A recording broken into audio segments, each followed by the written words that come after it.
Yeni ailə qurulanda birinci onlara yemək bişirməyi və s. və s. öyrətdiyimiz kimi ailə büdcəsi və onun idarə olunmasını da öyrətməliyik. Və elə sualı bura gətirmək istəyirəm. Ailə büdcəsini kim idarə etməlidir? Sizcə?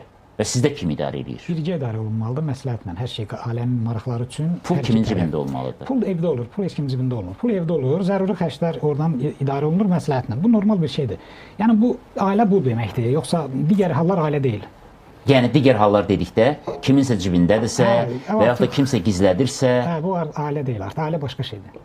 Siz necə düşünürsünüz? Müəllimin dediyi kimi forma, həmin formada olmalıdır. Büdcə formalaşmalıdır evdə. Büdcəyə uyğun da xərclər hesablanmalıdır onun üzərində. Yəni ki, birgə olmalıdır. Əlbəttə ki. Azərbaycan kişisi buna hazırdırmı? Birgə büdcənin formalaşması və xərclənməsi? Həmişə çox vaxtda belə olur. Nə problem? Bu nisbət söhbətidir. Bəzi ailələrdə var ki, məsələn, avtoritet evdə avtoritar rejim kişidədir. Onun pulunu heç kim bilə bilməz. Əksəriyyətində də xanımlardadır. Gəlin ailə dəyərlərimizi bu qədər bəzilərində qadınlardadır. Bu fərqli-fərqlidir, dəyişir. Azərbaycan reallığında bəli, evdə bütün ailənin və maliyyənin idarəçiliyi xanımlarda olur. O vəziyyətə baxır. Bəzən hansı daha yaxşı bunu bacarırsa, özləri aralarında deyir ki, bu işə ümumi mən düşünürəm ki, ümumi büdcə idarə etməsi yoxdur heç bir ailədə. Bizdə var. Bu mənim fikrimdir. Yox. Bu nümunə var. Deyir, burada deyirsiniz mümkün deyil.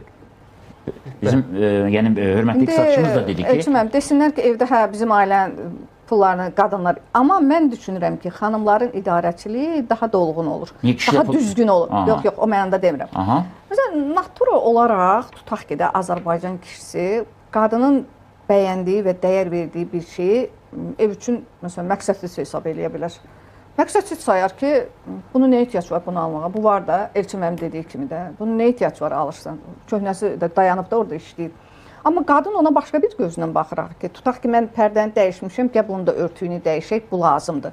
Evin daha dizayn olaraq gözəl görsənməsi üçün. Bunu kişilər qəbul etmirlər. Kişilər etiraf eləyir.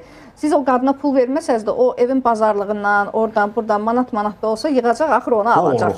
Bəli, o mütləqdir. Bu alınmalıdır və salam. Nə olub, qarşılıqlı ilə birgə büdcə? Baxın, bizim ailə dəyərlərimiz çox gözəl dəyərlərdir. Mən şəxsən heç bir ölkənin ailə dəyərləri... Sizin ailədə büdcə kimdədir? Bizim ailədə oğlumdur. Nə əcəb bəs belə? Təslim oldunuz. Yaxşı bacarır o işi evində. Yox, təslim olmadım. Mənə belə daha rahatdır yaşamaq. Mən o yükü çəkmək istəmirəm. Onun da ailəsi var, uşağı var. Biz bir yerdə yaşayırıq. İndi siz bura gələndə yəqin ki, pul xərclədiniz də, doğrudur mu? Yox, oğlum gətirdi. Onu da gətirdi. Sabah indi harasa getmək istəsəz ondan istəyəcəksiniz. Bəli, istəyirəm. Belə müstəqil özünüz, o da verməsə? Mən kiçik xərclərimi belə ondan istəyirəm ki, məsələn, mənə filan şeyə pul lazımdır, mənə dərman almaq lazımdır. Dediniz büdcə hamısı oğuldadır. Bu çox maraqlı bir nümunədir. Amma bütün nəvələrin nənədən nəsə istəyəcəyi var və nənənin bir boğçası olar. İndi sizin boğçanızda heç nə yoxdur. Nəvəniz gəlib döndürmək istəyəndə. Mən də özüm qeyri-hökumət təşkilatının rəhbəriyəm uzun illərdir. Həm öncələr dövlət işində işləyirdim və paraleldə. Amma mənim də özümün layihələrim başlayanda nənənin pulu olur və nənə təbii ki, bu pulu onlara... Onda onu büdcəyə vermirsiniz. Yox, bir maaşımı vermirəm, heç kəs onu məndən istəmir. Onda deyilmiş də büdcə. Yox, amma baxın da, Elçiməm, yox, haqsızlıq eləməyin də mənə qarşı. Yox, elə bir böyük maaş deyil. Amma mən onu uşaqlar, yox, mən şükür Allaha narazı deyiləm. Amma məsələ budur ki, hə, mən dövlətimin o gələn pul sizindir, mən onu uşaqların, məsələn, geyiminə, ürəkləri nəsə istəyərsə, mütləq şəkildə onu mən alıram. Özümə zövq alıram da bundan. Nəvələrə pul xərcləyəndə ondan böyük zövq alır. Parka aparıram, gəzirim. Siz dediyinizdən mən belə başa düşdüm ki, əvvəl mən belə anlamışdım ki, siz də hətta amma baxın da, mən nə vaxt qazanıram o pulu? Büdcəyə qoyursunuz. Sən demə onu qoymamışsınız. Mən onu nə vaxt qazanıram? İlin bir 3 ayını, 4 ayını qazanıram da, düzdür? Hə, layihə müddətində. Kənd yerində də elə idi də, əkin-tikin olanda qazanırlar, qalan vaxt onu yeyirdilər. Burada indi bizdə axı stabil maaş yoxdur, 12 ay alaq bunu. Müəyyən bir 3 ay, 4 ay qazanıram, amma bütün evin idarəçiliyidir, hər şeydir. Mənim hətta arzu etdiyim, məsələn, müəyyən yeməklər var ki, mən deyirəm, məsələn, mən bunu sevirəm, daha belə başqa cür qidalanıram mən biraz. Ona görə, məsələn, onların hamısını mənə oğlum alır. Daha mənə deyən yoxdur ki... Amma siz o büdcəyə heç bir qəpik də ödəmirsiniz. Yox, niyə eləyirsiniz? Uşaqlara paltar alıram, əsas məsələ. O büdcəyə deyil, o sizin hədiyyədir, onu saymaq olmaz. Mən bütün bunları əslində niyə soruşuram, həm də bir nümunə göstərməyimiz lazımdır. Biz ümumi danışdıqca, nəzəri danışdıqca bizim vətəndaşlarımız, insanlarımız öz praktik həyatı ilə müqayisə edə bilmir. Amma bu situasiyada nənə olan var, gənc ailə olan var, artıq müəyyən bir həyatın yaxşısını pisini geridə qoymuş ailələr var. Ona görə də onlar da hamıda suallar var. Bugün krediti olan insanlar var ki, borçların içindədirlər və çıxış yolunu axtarırlar.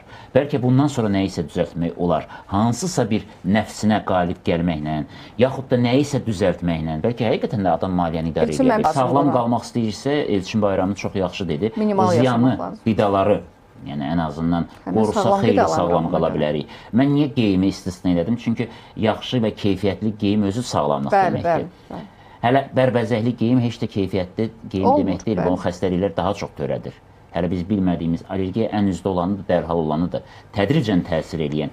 Bugün bazarda satılan 1 manatlıq corabların əksəriyyəti hansı materialdan hazırlanır? Elçin Bayramını da bilir, hamımız da bilirik. Və onun hansı ziyan vurduğunu, hansı xəstəliklərə gətirdiyini və bizi apteklər qarşısında saxladığının fərqində deyilik. Ona görə də...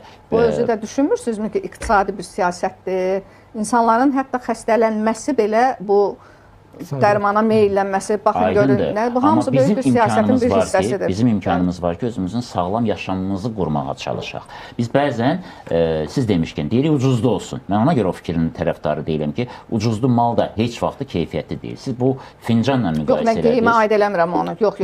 Hətta yağa belə aid eləmirəm, ərzaqa belə aid eləmirəm. Hətta bu fincan olsun. Siz bilirsiniz, hətta bu qələm olsun.